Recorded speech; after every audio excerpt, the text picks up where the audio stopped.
नमस्कार, आप देख रहे हैं नेक्स्ट 9 न्यूज़ और मैं हूं आपके साथ मनीष कुमार सैनी। हरियाणा में नायब सिंह सैनी की सरकार के गठन के बाद अब तमाम विपक्षी पार्टियां तरह तरह के मुद्दे लेकर भारतीय जनता पार्टी को निशाना बनाती हुई नजर आ रही हैं। अब ऐसे में एक तरफ जहां कांग्रेस विधायक दल के बैठक करती हुई नजर आ रही है और नेता विपक्ष के तौर पर यहां पर निर्णय लेने के प्रयास करती हुई नजर आ रही, तो वहीं दूसरी तरफ इनेलो के साथ गठबंधन में रही मायावती यानी कि बहुजन समाज पार्टी की मुखिया मायावती अब कहीं ना कहीं नायब सिंह सैनी के खिलाफ मोर्चा खोलती हुई नजर आ रही हैं। कोटे के अंदर कोटा का ऐलान करने के बाद नायब सिंह सैनी की सरकार पर जिस तरह से मायावती यहां भड़कती हुई नजर आ रही हैं, उससे अब ये अंदाज़ा लगाया जा रहा है कि मायावती अपनी हार का बदला किसी न किसी तरह भारतीय जनता पार्टी से लेती हुई नजर आ रही हैं। और ऐसे में नायब सिंह सैनी पर जिस तरह से हमलावर हुई हैं, उसको लेकर हरियाणा के अंदर सियासत गरमाती हुई नजर आ रही है। और अब देखना ये होगा कि मायावती के इस बात को लेकर जिस तरह से मुद्दा बनाया जा रहा है, उससे भारतीय जनता पार्टी को क्या नुकसान और क्या फ़ायदा होता हुआ नजर आएगा। इस पर तमाम चर्चा जारी रहेगी। हमारे साथ हमारे वरिष्ठ सहयोगी अमन सर मौजूद हैं। सर, किस तरीके से देखते हैं पूरी स्थिति को कि जिस तरह से नायब सिंह सैनी की सरकार ने कोटे के अंदर कोटे का आरक्षण की ऐलान की बात कर दी है, और अब कहीं ना कहीं देखा जाए तो आरक्षण के मुद्दे पर पहले भी मायावती यहाँ पर जिस तरह से मोर्चा संभालती हुई नजर आई, केंद्र सरकार के खिलाफ उतरती हुई नजर आई, ठीक उसी प्रकार से नायब सिंह सैनी पर हमला बोलती हुई नजर आ रही हैं। क्या लगता है कि अपनी हार का ठीकरा किसी तरह फोड़ने के प्रयास करती हुई नजर आ रही हैं? दलितों के नाम पर नायब सिंह सैनी और भारतीय जनता पार्टी को घेरती हुई नजर आ रही हैं, क्या लगता है? देखिए, बिल्कुल। और मायावती के बारे में लगातार यही बात कही जाती है कि भाई वोट कटवा राजनीति के तौर पर वो अब लगातार सक्रिय हैं। आप देखिए, उत्तर प्रदेश में भी 16 ऐसी सीटें रहीं जहां पर समाजवादी पार्टी को कहें या फिर इंडिया गठबंधन को कहें कि मायावती की वजह से हार का सामना करना पड़ा। वहीं बीजेपी की बात करें तो ये 16 सीटें बीजेपी के खाते में मायावती की वजह से गई। अगर मायावती नहीं होती तो ये सीटें कह सकते हैं इंडिया गठबंधन को मिलती। एक बात। दूसरी बात, आप देखिए हरियाणा के चुनाव की आप बात करिए कि यहाँ पर भी तकरीबन 1.5 से 2% वोट जो है वो मायावती जी को मिला है, उनकी पार्टी को मिला है। लेकिन एक भी सीट के ऊपर उनकी जीत नहीं हुई। अटेली सीट पर भले ही वो फाइट में उनकी पार्टी रही, लेकिन वो भी आखिर में जो कह सकते हैं कि उसको उनका जो प्रत्याशी था चुनाव हार जाता है। तो ऐसे में 2% के आसपास जो वोट उनको मिला, उसने कांग्रेस पार्टी की हार होने में बड़ी भूमिका अदा की और यहाँ पर बीजेपी को इसका फायदा होता हुआ नजर आया, क्योंकि जो दलित वोट जो है कांग्रेस को मिल सकता था, वो उसी तौर पर एक तरीके से मायावती ने उसको काट लिया। तो यहाँ पर यह कहा जा रहा है कि मायावती की वजह से कहीं ना कहीं बीजेपी की जीत हरियाणा में काफ़ी हद तक हुई है। अब जो सवाल आपने किया है कि जिस तरह से वो अब सरकार के फैसले पर कहीं ना कहीं भड़कती हुई दिखाई पड़ रही हैं, तो ऐसे में ये बात भी कहती है कि भाई बीजेपी की तरफ से जिस तरह से जो सरकार बनने के बाद जो कदम उठाए जा रहे हैं, जो फैसले किए जा रहे हैं, वो दलित विरोधी हैं। दरअसल जिस तरह से सुप्रीम कोर्ट ने कहा था कि जो कोटे में कोटा होना चाहिए, जो वंचित लोग हैं उन तक भी कोटा पहुंचना चाहिए। हालांकि इसको लेकर चिराग पासवान ने पहले आपत्ति दर्ज कराई और केंद्र सरकार को भी ये बात कहीं ना कहीं स्वीकारनी पड़ी कि हाँ, हम जब संसद सत्र होगा तो उस समय इसके खिलाफ अध्यादेश ला सकते हैं और ये लागू हम नहीं होने देंगे, इस तरह की बातें कही गई। लेकिन उसके उलट जब हरियाणा में पूर्ण मेजोरिटी की बीजेपी की सरकार बनती है, पूर्णतः कह सकते हैं कि समर्थन जो लोगों का मिला, उसके बाद सरकार जो बनी और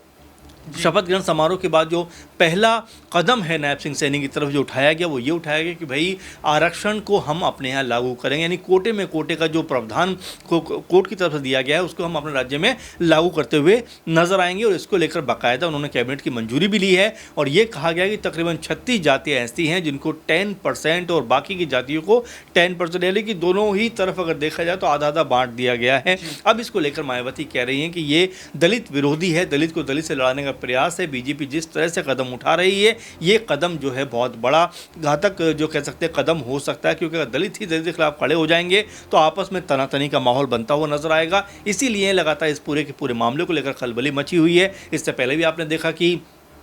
जो चिराग पासवान बिहार से हैं और एलजेपीआर पार्टी उनकी है, वो भी लगातार इसका विरोध करते हुए नजर आए थे। 21 अगस्त को जब भारत बंद का ऐलान हुआ था तो उन्होंने विरोधी या विपक्षी जो खेमे थे उनका सपोर्ट एक तरीके से किया था और यहाँ पर अपनी सरकार के खिलाफ एक तरीके से ये विरोध प्रदर्शन कहीं ना कहीं वो करते हुए नजर आए थे, उसके समर्थन में खड़े होते हुए नजर आए थे। अब ऐसे में क्या यहाँ पर जिस तरह से जो कह सकते हैं कि आरक्षण में कोटे में कोटा लागू किया गया है, तो उसको देखते हुए क्या यहाँ पर कोई बड़ा जी अब फैसला चिराग पासवान भी करते हुए नजर आएंगे, और क्या कांग्रेस पार्टी, सपा और तमाम जो विपक्षी दल हैं क्या यहाँ पर बीजेपी को घेरने का काम करेंगे। तो कई ऐसे कह सकते हैं पहलू हैं इन सब बातों के जो कहीं ना कहीं बीजेपी की मुश्किलें बढ़ा सकते हैं। और वही मायावती ने जिस तरह से बात कही है वो अपने आप में ये बताती हुई नजर आ रही है कि भाई दलित वोट लेने के चक्कर में बीजेपी ने पहले तो अनाउंसमेंट नहीं किया, लेकिन अब दलित से दलित को लड़ाने के चक्कर में वो इस तरह के फैसले कर रही है जो कहीं से भी कह सकते हैं कि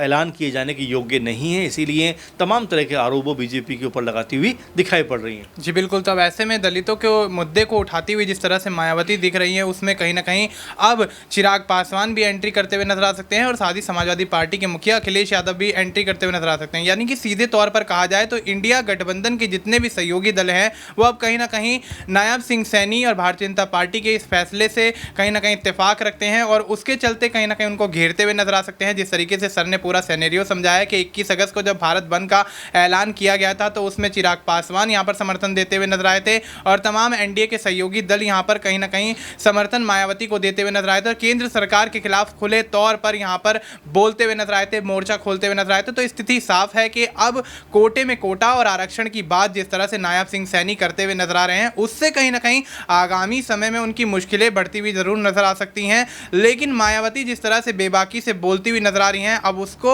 उनकी हार का यहाँ पर प्रमाण कहें या फिर वाकई वो नायब सिंह सैनी के खिलाफ जिस तरह से मोर्चा खोल रही हैं उसका कोई अलग पहलू यहाँ पर निकलकर सामने आता हुआ नजर आएगा। अब सर देखा जाए तो यहाँ पर मायावती ये भी इल्ज़ाम लगाती हुई नजर आ रही हैं कि दलितों को बांटने का षड्यंत्र यहाँ पर भारतीय जनता पार्टी और नायब सिंह सैनी करते हुए नजर आ रहे हैं। तो क्या लगता है, क्या कोटे में कोटे का फैसले से कहीं ना कहीं दलितों को बांटने का षड्यंत्र यहाँ पर वाकई भारतीय जनता पार्टी रच रही है? क्या मायावती के इन बातों में वाकई दम है या फिर यहाँ पर चुनावी हार का यहाँ पर ठीकरा किस तरह फोड़ने की कोशिश करती हुई नजर आ रही है? देखिए, पहले भी इसको लेकर विरोध हुआ और सिर्फ मायावती की बात नहीं करी। आप देखिए रामदास अठावले से लेकर चाहे हम चिराग पासवान की बात करें, ये बीजेपी के सहयोगी दल है कि इन्होंने खुले तौर पर इस फैसले का एक तरह से विरोध किया था और यहाँ तक कहा था कि ये फैसला कभी भी लागू नहीं होना चाहिए। चिराग पासवान तो आपको याद होगा वो यहाँ तक कहते हुए नजर आए थे कि संविधान और अगर आरक्षण पर कोई आँच आई तो अपनी कुर्सी को लात मारने में 2 मिनट का वक्त नहीं लूंगा। तो ऐसे में बीजेपी मायावती तो चलिए छोड़िए कि मायावती तो चलिए उनके विरोध में लगातार काम कर रही है, विपक्ष में लगातार काम कर रही हैं, लेकिन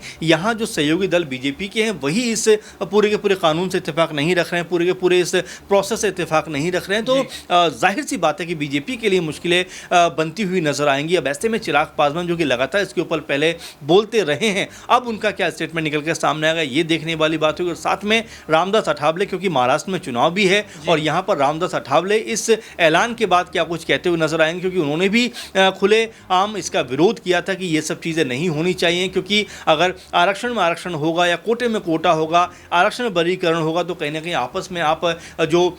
SC/ST कम्युनिटी है उनको लड़ाने का प्रयास कर रहे हैं, क्योंकि बहुत सारी इसमें जातियां हैं जो एक दूसरे के सामने फिर आमने सामने हो जाएंगी। तो ये तमाम सारी बातें हैं, उससे जो एक सौहार्दपूर्ण का जो माहौल है वो ख़राब हो सकता है। इसीलिए मायावती कह रही हैं कि जिस तरह से बीजेपी ने ये शिगुफा छोड़ा है वो अपने आप में ये बताता है कि वो दलितों के हितैषी नहीं है बल्कि दलितों को आपस में लड़वाना चाहते हैं। इसीलिए वो इस तरह की जो स्कीम है, योजना है, ये लागू करने के पक्ष में खड़े हुए दिखाई पड़ते हैं। तो मुझे ऐसा लगता है मनीष कि आने वाले दिनों में बीजेपी को हो सकता है कि ये आदेश वापस लेना पड़े, क्योंकि अगर हम झारखंड की बात करें तो वहाँ पर SC/ST कह सकते हैं सीट ज़्यादा है। वहाँ देखिए अगर हम आदिवासी सीटों की बात करें तो तकरीबन 28 सीटें आती हैं और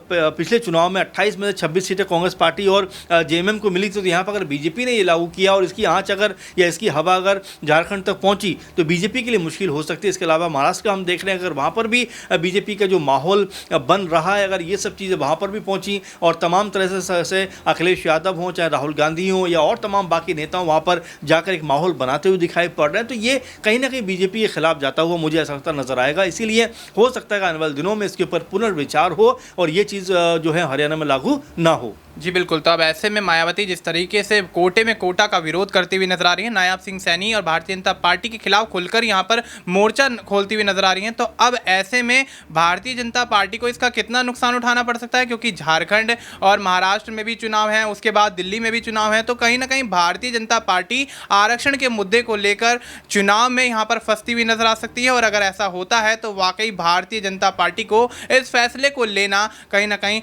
वापस पड़ सकता है। और ऐसे में अगर मायावती के इस ऐलान के बाद, या यूं कहें मायावती के जो खिलाफत यहाँ पर इस फैसले को लेकर नजर आ रही है, उसके बाद यहाँ पर अगर नायब सिंह सैनी इसको वापस लेते हैं तो हो सकता है यहाँ पर भारतीय जनता पार्टी को तमाम जो राज्यों में चुनाव होने वाले हैं उसमें नुकसान ना उठाना पड़े। फिलहाल देखना दिलचस्प होगा क्या नायब सिंह सैनी अपने कोटे में कोटा के फैसले को वापस लेंगे या फिर मायावती और एनडीए के सहयोगी दल भारतीय जनता पार्टी के खिलाफ इस मामले को लेकर मोर्चा खोलते हुए नजर आएंगे। फिलहाल आपको इस मुद्दे पर क्या कुछ लगता है, आप अपनी राय हमें कमेंट करके बता सकते हैं। बाकी देश और दुनिया से जुड़ी तमाम जानकारी के लिए आप देखते रहिए नेक्स्ट 9 न्यूज़।